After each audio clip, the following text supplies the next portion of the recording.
Good morning, Tube Tribe. Yes, I'm with the cat. Just wanted to give a bit more technical details about the video that I posted yesterday. As you saw, it was created in full 360. We did that in Sharjah at the Exposure Festival. We were using 60 cameras, but normally in a full 360, we put all the cameras at the same distance from each other. Not this time, and here's why.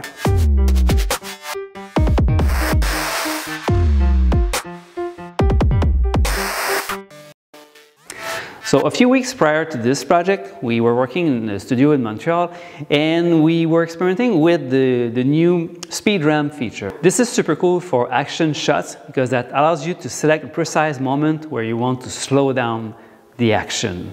This is an example here that I posted a while ago, and as you can see, I'm using the slider to select that moment where I want the footage to slow down. Great.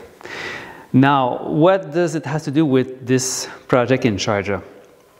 While doing this, I realized that maybe we don't need that many cameras. In situations where we don't have any action, we could use less cameras.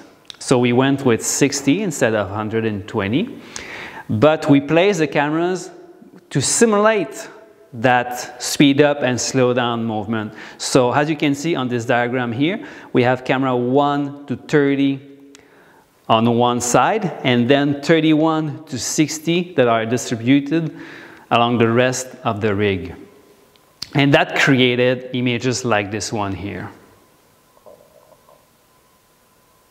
So it's all made from the positioning of the cameras. It's not post-processing, it's just the way it's been shot.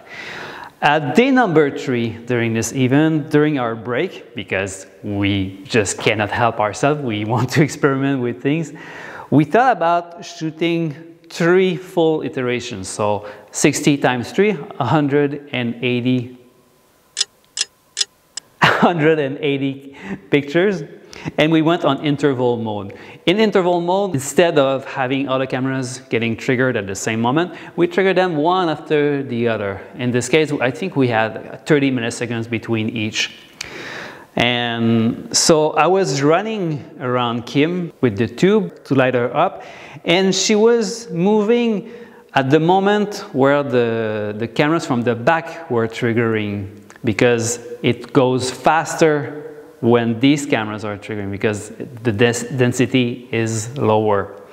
And I was running at the same pace as the cameras, always following the sound. I don't have any footage of that, but you can imagine me running in the dark with my tube around Kim. That was a bit scary, but here's the result. I'm super happy about that.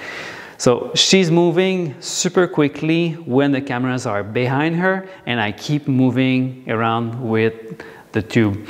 And here's another example. We switched roles, obviously, and she did this one with me. And that's it for this one. I hope I was clear. It's not always easy to explain these things, but hearing the sound of the shutter makes everything clearer.